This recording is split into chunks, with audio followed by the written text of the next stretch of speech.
السلام علیکم defence lovers دوستو، ڈیفینس اپڈیٹس کے ساتھ آپ کی خدمت میں حاضر ہیں۔ آج کی ڈیفینس اپڈیٹ میں پاکستان، چائنا اور افغانستان سے متعلق 5 اہم اور دلچسپ خبریں ہیں، ان کے بارے میں جاننے کی کوشش کریں گے۔ So let start. ویورز، اطلاعات کے مطابق پاکستان یونائٹڈ اسٹیٹ سے 5 C-130J طیارے خریدنے جا رہا ہے اور ممکنہ طور پر ان طیاروں کی پیمنٹس کولیشن سپورٹ فنڈ سے کی جائیں گی، جو یونائٹڈ اسٹیٹس نے کچھ عرصہ سے فریز کی ہوئی تھی۔ تاہم ان ڈیولپمنٹس کو دیکھتے ہوئے ہم یہ اندازہ لگا سکتے ہیں کہ مستقبل میں بھی پاکستان اور امریکہ کے درمیان ملٹری کے حوالے سے تعلقات کی برف پگھلے گی اور پاکستان کے AH-1Z اٹیک ہیلی کاپٹرز اور T-129 اٹیک ہیلی کاپٹرز کے لیے انجن کی راہ ہموار ہوگی۔ یاد رہے کہ پاکستان C-130 کے ہرکولس ورژن کے طیاروں کو گزشتہ کئی دہائیوں سے استعمال کر رہا ہے، تاہم یہ ورژن گزشتہ ورژن کا ایک ایڈوانس اور اپ گریڈڈ ویریئنٹ ہے اور اس کو C-130J یا سپر ہرکولس طیارہ بھی کہا جاتا ہے۔ دوستو، اس ورژن میں گزشتہ ویریئنٹ سے انجن کے علاوہ مختلف ایویونکس کے حوالے سے اپ گریڈز کی گئی ہیں۔ اس میں دونوں پائلٹس کے لیے ہیڈز اپ ڈسپلے اور اپ گریڈڈ انجن نصب کیا گیا ہے۔ اسی طرح سے دیگر اپ ڈیٹس کی بنیاد پر C-130 سپر ہرکولس ورژن پچھلے ورژن سے 40% گریٹر رینج رکھتا ہے اور 20% زیادہ سپیڈ کی صلاحیت رکھتا ہے۔ اسی طرح سے C-130 سپر ہرکولس میں 41% شارٹر ٹیک آف کی صلاحیت بھی موجود ہے۔ اسی طرح سے C-130J گزشتہ ورژن سے کم فاصلے پر رن کر کے ٹیک آف کر سکتا ہے۔ اس کے آپریٹرز کی تعداد 3 ہے، جس میں 2 پائلٹس اور 1 نیویگیٹر یا لوڈ ماسٹر ہوتا ہے۔ اس کے کارگو کمپارٹمنٹ، جس کی لینتھ 41 فیٹ ہے، اس میں ایک وقت میں 128 کامبیٹ سولجرز یا 92 چھاتہ بردار یا پیرا ٹروپرز کو لے جایا جا سکتا ہے۔ C-130J کو multi role cargo aircraft جانا جاتا ہے اور یہ ہر طرح کی ویدر کنڈیشن میں ڈے اینڈ نائٹ آپریشن سر انجام دے سکتا ہے۔ اس کے ایڈوانس کاکپٹ میں ٹریفک کولیجن اور اوائڈنس سسٹم،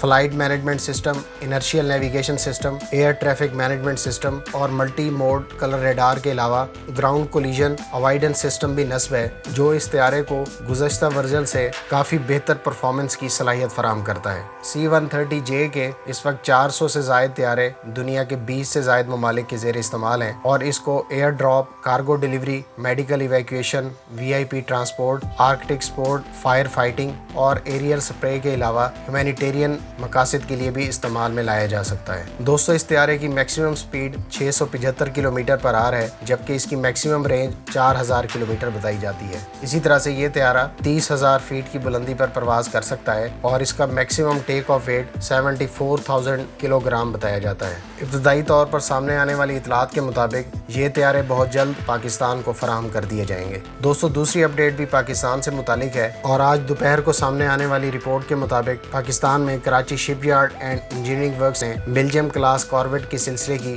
سیکنڈ شپ کی سٹیل کٹنگ سیرمنی آرگنائز کی ہے۔ واضح رہے کہ پہلی شپ اس وقت ترکی کے اندر کنسٹرکشن کے مراحل سے گزر رہی ہے، جبکہ یہ شپ، جس کو جناح کلاس کارویٹ کا نام دیا گیا ہے، یہ ترکی میں بنائی جانے والی بیلجیم کارویٹ سے کافی حد تک مختلف ہوگی اور پاکستان نیوی کی طرف سے جاری کی جانے والی فوٹیج کے مطابق اس شپ کا اینٹی شپ میزائل کینسٹر اور ڈیفرنٹ لے آؤٹس اور ورٹیکل لانچ سسٹم ماڈیولز کو دیکھتے ہوئے یہ اندازہ لگایا جا سکتا ہے کہ اس میں ڈیفرنٹ قسم کے اینٹی شپ میزائل اور سرفیس ٹو ایئر میزائلز کے علاوہ سیٹلائٹ کمیونیکیشنز اور دیگر سینسرز بھی بیلجیم کلاس کارویٹ سے کافی حد تک مختلف ہوں گے۔ واضح ہے کہ پاکستان نے ٹرکی کے ساتھ 4 شپس کا ایگریمنٹ طے کیا تھا، جس میں سے 2 شپس ترکی کے تعاون سے پاکستان میں لوکلی مینوفیکچر کی جائیں گی، جبکہ 2 شپس پر کام ترکی میں ہو رہا ہے۔ ماہرین کے مطابق پہلی اور تیسری شپ ترکی میں، جبکہ دوسری اور چوتھی شپ پاکستان میں لوکلی مینوفیکچر کی جائے گی۔ سیکنڈ شپ، جس کی سٹیل کٹنگ سیرمنی کا انعقاد کیا گیا ہے، یہ فروری 2024 میں پاکستان نیوی کے حوالے کی جائے گی۔ اگر آپ بیلجیم کلاس کارویٹس کے بارے میں ڈیٹیلز جاننا چاہتے ہیں تو اس ویڈیو کا لنک ڈسکرپشن میں موجود ہے۔ دوستو، تیسری اپڈیٹ چائنا سے متعلق ہے۔ دوستو، چائنیز انسٹیٹیوٹ آف میکینکس کی طرف سے حال ہی میں اسکریم جیٹ انجن کا گراؤنڈ ٹیسٹ مکمل کیا گیا ہے۔ یہ ٹیسٹ، جس کو 10 منٹ تک کنڈکٹ کیا گیا تھا، یہ چائنیز ہائپرسونک گلائیڈ وہیکلز کی ڈیولپمنٹ کے حوالے سے ایک اور خوشائن خبر ہے۔ واضح ہے کہ ان گلائیڈ وہیکلز کی مدد سے مختلف ایئر کرافٹس اور میزائل ماک 5 سے ابو سپیڈ سے فلائی کر سکتے ہیں اور اپنے ہدف کو نشانہ بنا سکتے ہیں، جس کے ذریعے سے وہ کسی بھی قسم کے سرفیس ٹو ایئر میزائل کی انٹرسیپشن سے بچ کر اپنے ہدف کو نشانہ بنا سکتے ہیں۔ واضح ہے کہ چائنا ہائپرسونک فلائٹ ریسرچ پروگرام کے تحت مختلف انسٹیٹیوٹ اور آرگنائزیشنز کی